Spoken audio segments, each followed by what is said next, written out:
Recipe হাট আমি শ্বেতা। আজকে আমি আবার তোমাদের সামনে চলে এসেছি। আজকে আমি তোমাদের সঙ্গে গুজরাটের একটা ফেমাস ডিশ ঢোকলার রেসিপিটা শেয়ার করতে যাচ্ছি। আর এই রেসিপিটা যদি তোমাদের ভালো লাগে তাহলে তোমরা প্লিজ লাইক, কমেন্ট, শেয়ার আর সাবস্ক্রাইব করবে। তাহলে চলো দেখে নিই আজকে কিভাবে ইনস্ট্যান্ট ধোকলা বানানো যায় সেই রেসিপি। দেখো আজকে আমি তোমাদের সঙ্গে যে ইনস্ট্যান্ট ধোকলা কি করে বানানো যায় সেই রেসিপিটাই শেয়ার করতে যাচ্ছি। তার জন্য ফার্স্টে দেখো এখানে একটা আমি বাটি নিয়ে নিয়েছি আর এখানে আমি একটা স্ট্রেনার নিয়ে নিয়েছি। এবার আমি এর মধ্যে 1 কাপ আন্দাজ এটা ছোলার ডালের বেসন, সেই বেসনটা নিয়ে নিয়েছি। এই বেসনটাকে আমি একটু চেলে নিচ্ছি। এই বেসনটাকে চেলে নেবার একটা মেইন কারণ হলো বেসনটা চেলে নেওয়ার পর যখন আমি ব্যাটারটা রেডি করব তাহলে কিন্তু আমার একটা স্মুথ ব্যাটার রেডি হবে। সেই জন্য আমি এখানে বেসনটাকে একটু চেলে নিচ্ছি। বেসনটাকে আমার চেলে নেওয়া হয়ে গেল। দেখো বেসনটাকে যখন আমার ভালো করে চেলে নেওয়া হয়ে গেল, এবার আমি এই বেসনের মধ্যে কিছু জিনিস অ্যাড করছি। তার মধ্যে দেখো টেস্ট অনুযায়ী আমি এখানে নুন অ্যাড করছি। একদম 1 পিঞ্চ মানে 1 পিঞ্চ মতো আমি এখানে হলুদ গুঁড়ো অ্যাড করছি। হলুদ গুঁড়ো কিন্তু মোটেই বেশি দেওয়া যাবে না। 1/2 টিস্পুনের মতো আমি চিনি অ্যাড করছি। 1/4 টিস্পুনের মতো আমি হিং অ্যাড করছি। 1/2 টিস্পুনের মতো আমি এখানে বেকিং পাউডার ইউজ করছি। আর 1/2 টিস্পুনের মতো আমি এখানে বেকিং সোডা ইউজ করছি। সব জিনিসগুলো যখন আমি বেসনের মধ্যে দিয়ে দিলাম, এবার ভালো করে একটু মিক্স করে নেব। আমি মিক্স হয়ে যাওয়ার পর এবার আমি দেখো এখানে একটা 1/2 লেবু নিয়ে নিয়েছি। এই লেবুর রসটা আমি এখানে অ্যাড করব।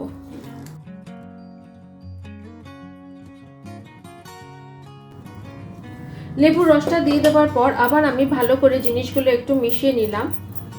মিশিয়ে নেবার পর দেখো অল্প অল্প করে জল অ্যাড করে আমাকে একটা ফ্রি ফ্লোয়িং একটা ব্যাটার রেডি করতে হবে।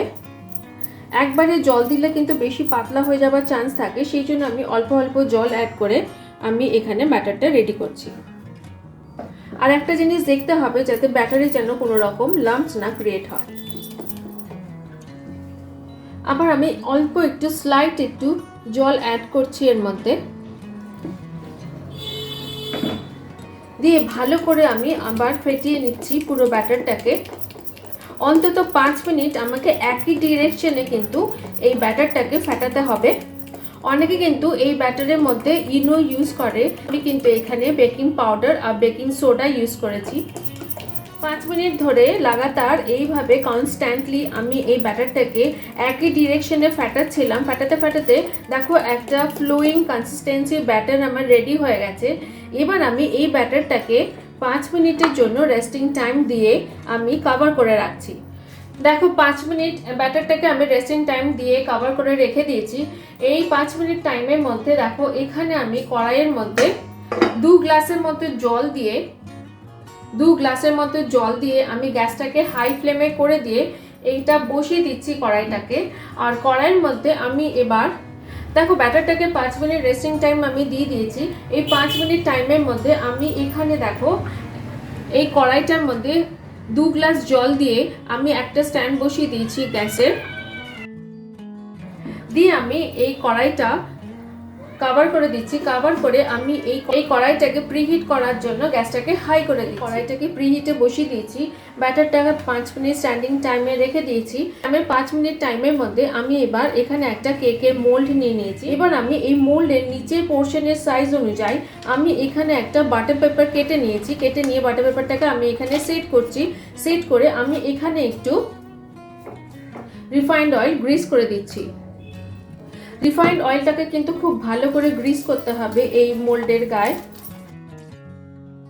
আমি এখানে কিন্তু 1 টেবিল স্পুনের মতো রিফাইন্ড অয়েল দিলাম যাতে ভালো করে আমি এই কেকের মোল্ডটাকে গ্রিস করতে পারি। ভালো করে যখন গ্রিস করা হয়ে গেল, এবার আমি এই 5 মিনিট রেস্টিং টাইম কমপ্লিট হয়ে গেছে। এই ব্যাটারটাকে নিয়ে আমি এবার এর মধ্যে দিয়ে দিচ্ছি।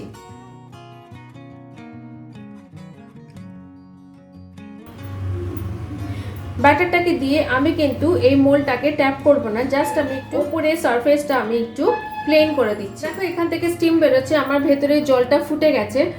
এবার আমি এখানে স্ট্যান্ডটা যেটা রেখেছি এর উপর আমি এই মোলটাকে বসিয়ে দিচ্ছি। বসিয়ে দিয়ে আমি এই পুরো জিনিসটাকে অন্তত 25 মিনিটের জন্য কভার করে দিচ্ছি, একদম লো টু মিডিয়াম হিটে। দেখো গ্যাসটাকে লো টু মিডিয়াম হিটে রেখে দিয়েছিলাম। রেখে দিয়ে আমি এই কড়াইয়ের মধ্যে ধোকলা ব্যাটারটাকে 20 থেকে 25 মিনিট কভার করে রেখে দিয়েছিলাম।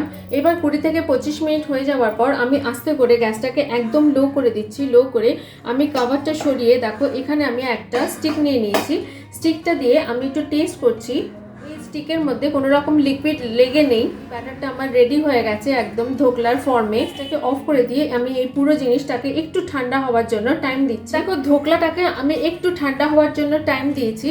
এর মধ্যে আমি ওই ধোকলাটা ঠান্ডা হতে হতে এখানে আমি একটা তড়কা প্যান বসিয়ে দিয়েছি। গ্যাসটাকে একদম লো করে তড়কা প্যানটা বসিয়ে দেওয়ার পর এখানে আমি 1 টিস্পুনের মতো আমি রিফাইন্ড অয়েল দিচ্ছি। রিফাইন্ড অয়েলটা একটু গরম হওয়ার জন্য গ্যাসটাকে আমি একটু বাড়িয়ে দেবো। তেলটা যখন গরম হয়ে গেল গ্যাসটাকে আমি আবার লো টু মিডিয়াম হিটে করে দিচ্ছি। করে দিয়ে এর মধ্যে আমি দেখো 1/2 টিস্পুনের মতো কালো সর্ষে রেখেছি, এই সর্ষেটা আমি এর মধ্যে দিয়ে দিলাম। সর্ষেটা যখন ভালো করে ফুটতে শুরু করেছে এবার আমি এখানে 4টে কাঁচা লঙ্কা নিয়ে নিচ্ছি। কাঁচা লঙ্কাগুলো দিয়ে দিলাম। তার মধ্যে আমি 10-12টা কারি পাতা নিয়েছি, কারি পাতাও কিন্তু দিয়ে দিলাম।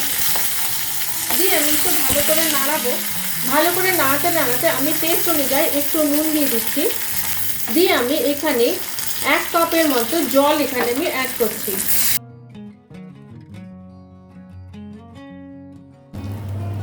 জলটাকে আমি একটু ফুটতে দেবো। জলটা ফুটতে ফুটতে আমি এবার এর মধ্যে দেখো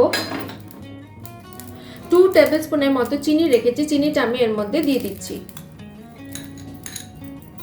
দিয়ে দেওয়ার পর এখানে আমি হাফেরও হাফ একটা লেবু রেখেছি, এই লেবুটার জুস আমি এর মধ্যে দিয়ে দেব। দিয়ে আমি এই চাটনিটাকে আমি একটু ফুটতে দেব। তোমরা কিন্তু এই চাটনিতে নুন অবশ্যই দেবে, নুনটা না দিলে কিন্তু টেস্টটা ভালো হয় না। দেখো এবার চাটনিটা ফুটে গেছে, এবার আমি গ্যাসটাকে অফ করে দিচ্ছি। এই চাটনিটাকে আর এই ধোকলাটাকে আমি একটু ঠান্ডা হওয়ার জন্য টাইম দেবো। দেখো আমার ধোকলাটা ঠান্ডা হয়ে গেছে আর আমার এই চাটনিটাও ঠান্ডা হয়ে গেছে। এবার আমি এই ধোকলাটাকে একটু আনমোল্ড করব। দেখো আমার এই মোল্ডটা ঠান্ডা হয়ে গেছে আর আমার ধোকলাটাও ঠান্ডা হয়ে গেছে। এবার আমি এই ধোকলাটাকে একটু আনমোল্ড করব। তার জন্য আমি প্লেটটা আমি এই মোল্ডের উপর রাখলাম, রেখে আমি এটাকে উল্টো দিক করলাম। করার পর আমি একটু ট্যাপ করব। ট্যাপ করার পর দেখো আমার মোল্ডটার থেকে ধোকলাটা বেরিয়ে এসছে। একদম খুব সুন্দর সফট একটা ধোকলা আমার রেডি হয়ে গেছে। দেখো এবার আমি এখানে একটা ছুরি নিয়ে নিয়েছি, ছুরিটা গায়ে একটু রিফাইন্ড অয়েল লাগিয়ে নিয়েছি যাতে আমার এই ধোকলাটা পিস করতে সুবিধা হয়।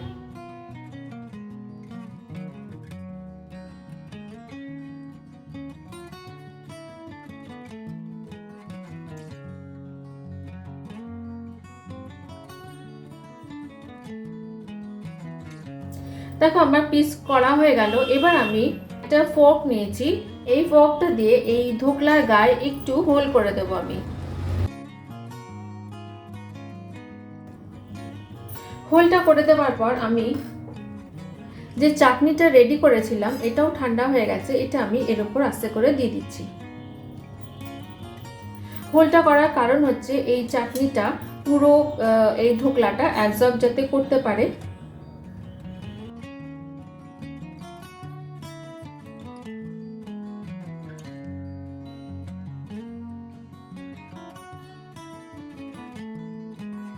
এবার আমি এর উপর, তোমাদের যদি বাড়িতে নারকেল থাকে তাহলে তোমরা নারকেলটাকে ভালো করে কুড়িয়ে এর উপর দিতে পারো।